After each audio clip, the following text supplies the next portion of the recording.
Selamat pagi, pada kesempatan kali ini kami dari kelompok 12 akan menjelaskan proyek kami untuk mata kuliah model stokastik 1 dengan judul pemodelan risiko gagal bayar nasabah kartu kredit menggunakan discrete time Markov chain. Pada kelompok ini terdiri dari Francisca Gabriela, Atisaya Pasha Syandana, Gloria Nova Anjana Sihaan, Dominik Samanta Suniaji, Muhammad Hafiz Ada, Syafwan Zaki Saputra.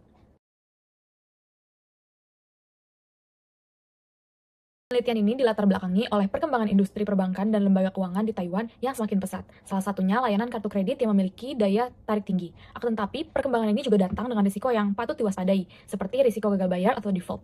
Seringkali terdapat pola perilaku pembayaran nasabah yang merupakan hal penting dalam memprediksi risiko gagal bayar. Masalah ini kemudian dilakukan pendekatan dengan metode DTMC atau Discrete Time Markov Chain, yang sudah cukup sering sebelumnya digunakan dalam manajemen risiko kredit. Berdasarkan latar belakang tersebut, penelitian dilakukan untuk memodelkan dan memprediksi risiko kredit nasabah kartu kredit dengan metode DTMC. Penelitian ini memiliki 5 rumusan masalah. Yang pertama, bagaimana status pembayaran nasabah kartu kredit dapat direpresentasikan sebagai ruang keadaan dalam kerangka Discrete Time Markov Chain atau DTMC, dan apakah model tersebut memenuhi seluruh syarat formal sebagai suatu rantai Markov yang valid. Kemudian, bagaimana matriks transisi probabilitas antara status pembayaran nasabah kartu kredit dapat diestimasi secara empiris dari data historis bulanan pada dataset WICI Taiwan 2005, bagaimana hierarki risiko gagal bayar atau default terbentuk berdasarkan status keterlambatan pembayaran nasabah, dan pada titik keterlambatan berapakah terjadi eskalasi risiko yang paling signifikan, kemudian berapa lama rata-rata waktu yang dibutuhkan nasabah pada masing-masing status pembayaran untuk akhirnya mencapai kondisi gagal bayar. Kemudian yang terakhir, bagaimana proyeksi distribusi populasi nasabah berkembang dari waktu ke waktu berdasarkan model DTMC yang telah dibangun, dan apa implikasinya bagi pengelolaan risiko portofolio kartu kredit. Untuk menjawab rumusan masalah yang telah ditetapkan, penelitian ini memiliki beberapa tujuan yang disusun secara berurutan dari perkembangan model hingga aplikasi praktisnya, sebagai berikut. Pertama, penelitian ini bertujuan mengembangkan model DTMC yang mampu mempresentasikan dinamika perpindahan status pembayaran nasabah kartu kredit secara probabilistik dari bulan ke bulan. Setelah model terbentuk, tujuan berikutnya adalah mengaplikasikan pada data historis pembayaran nasabah di Taiwan untuk membangun matriks transisi empiris antar status pembayaran. Berdasarkan matriks transisi tersebut, penelitian ini selanjutnya bertujuan mengembangkan metrik prediktif berupa probabilitas default bersyarat pada setiap status keterlambatan. Kemudian dengan memanfaatkan konsep absorptive Markov chain, penelitian ini menghitung expected time to absorption sebagai ukuran kuantitatif kecepatan nasabah menuju kondisi gagal bayar. Terakhir, sebagai aplikasi nyata dalam mendukung pengambilan keputusan manajemen resiko kredit, penelitian ini bertujuan mengembangkan simulasi proyek distribusi populasi nasabah ke depan. Hasil yang diperoleh penelitian ini diharapkan dapat memberikan kontribusi pada berbagai aspek, mulai pengayaan literatur ilmiah hingga dampak sosial bagi masyarakat luas sebagai berikut. Dari sisi keilmuan, penelitian ini berkontribusi dalam memperkaya literatur penerapan model stokastik, khususnya DTMC, pada bidang manajemen risiko keuangan dan pemodelan perilaku kredit. Dan juga dari sisi praktis industri, matriks transisi yang dihasilkan dapat menjadi acuan bagi lembaga perbankan dalam mengembangkan sistem penilaian serta pemantauan risiko kredit berbasiskan data historis. Selanjutnya, dari sisi kebijakan intervensi, metode prediktif yang dihasilkan model dapat membantu institusi keuangan merancang intervensi yang lebih tepat waktu dan tepat sasaran terhadap nasabah risiko tinggi. Dari sisi perencanaan strategis, simulasi proyeksi distribusi populasi nasabah dapat dimanfaatkan sebagai alat perencanaan strategis dalam pengelolaan portofolio kredit jangka panjang. Terakhir, dari sisi kesadaran masyarakat, hasil penelitian ini diharapkan dapat meningkatkan kesadaran masyarakat mengenai pentingnya kedisiplinan dalam pembayaran kredit serta dampak panjang dari keterlambatan pembayaran terhadap kondisi keuangan.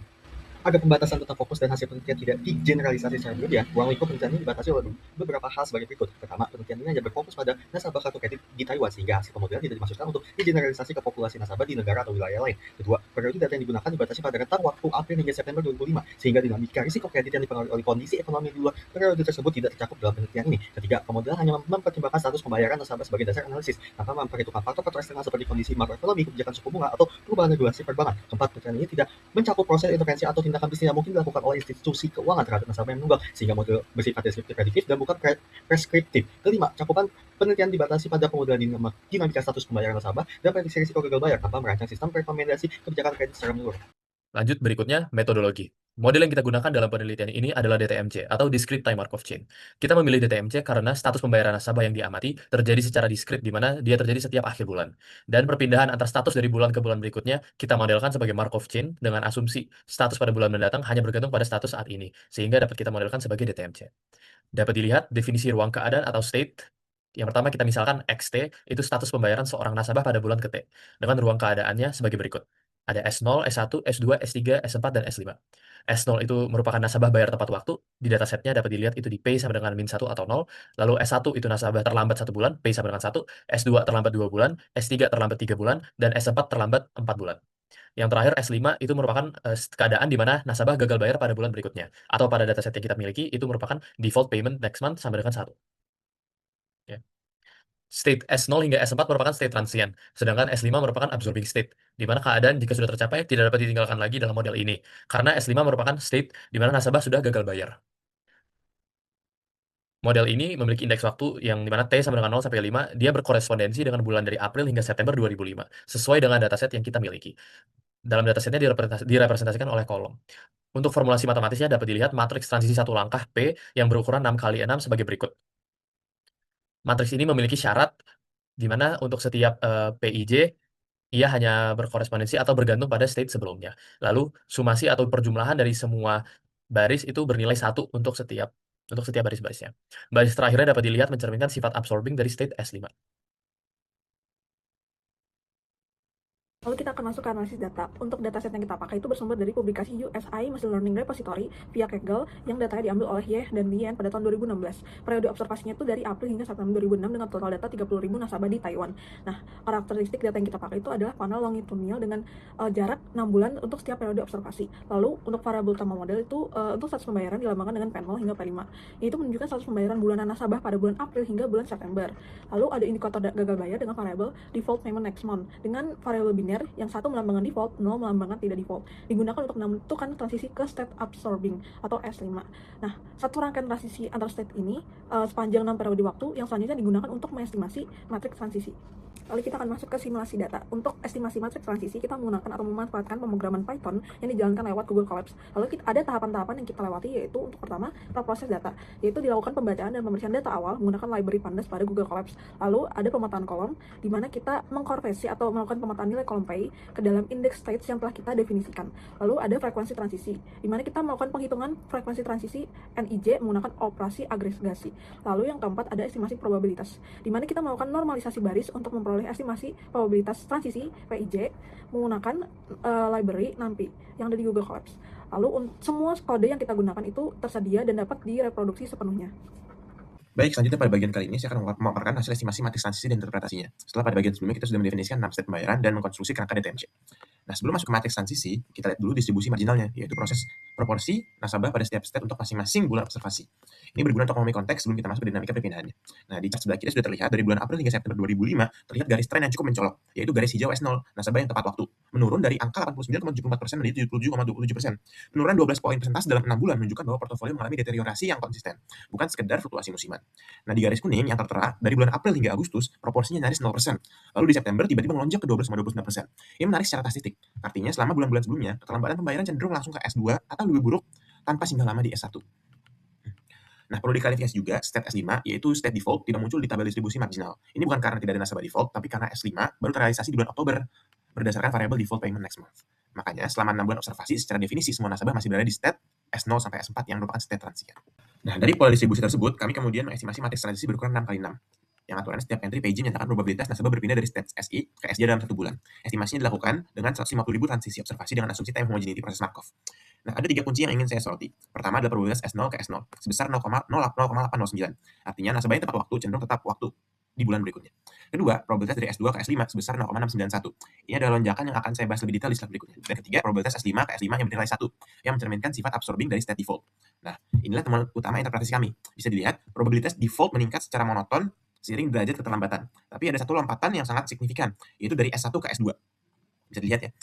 Probabilitas default melonjak dari 33,95% menjadi 69,14%. Naik lebih dari 2 kali lipat hanya dalam satu langkah transisi. Inilah titik kritis yang kami identifikasi. Nah, dengan matriks fundamental N sama dengan 1 dikurang Q inverse, kami juga menghitung expected time to absorption, yaitu rata-rata waktu hingga nasabah mencapai default.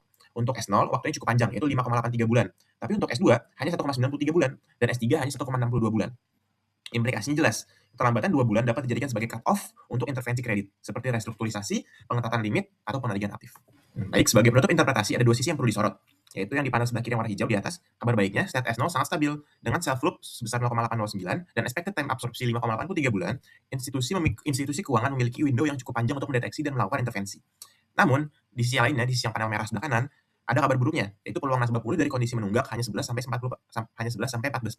yakni sekalinya masuk ke zona menunggak, sulit untuk balik tanpa intervensi aktif. Lalu di tabel proyeksi kiri di bawah, proyeksi populasi menunjukkan dalam skenario tanpa intervensi, 91,2% populasi akan default dalam 12 bulan. Saya tekankan, ini adalah skenario worst case, bukan prediksi yang pasti terjadi. Oleh dari itu, kesimpulan kami, model DTMC ini berfungsi sebagai early warning system untuk portofolio kredit.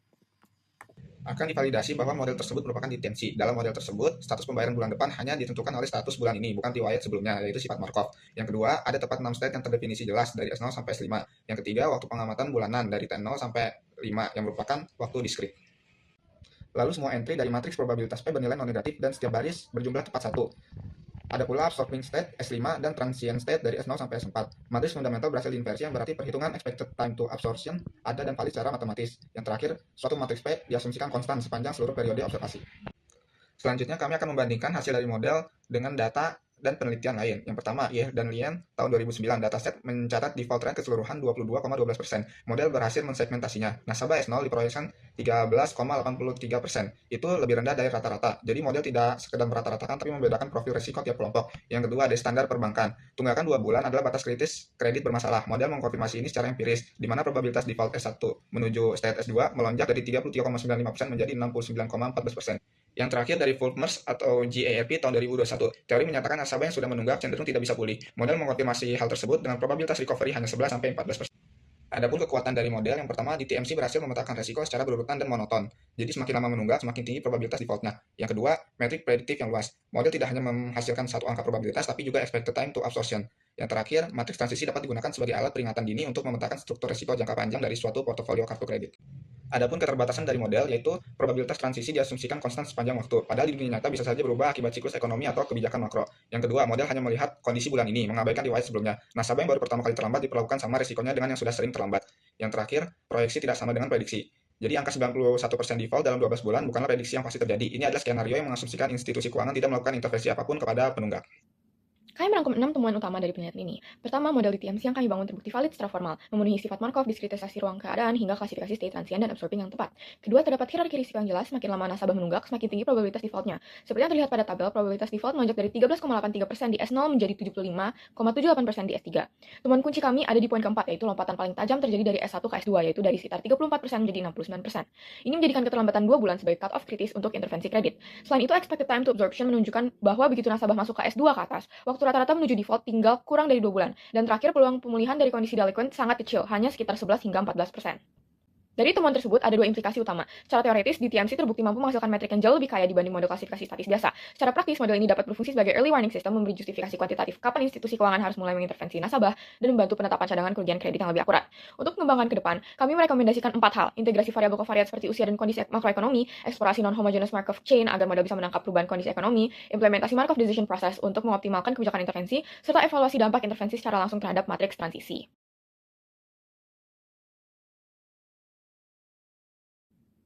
Mungkin itu saja dari kelompok kami. Mohon maaf jika ada kesalahan dan terima kasih telah mendengarkan.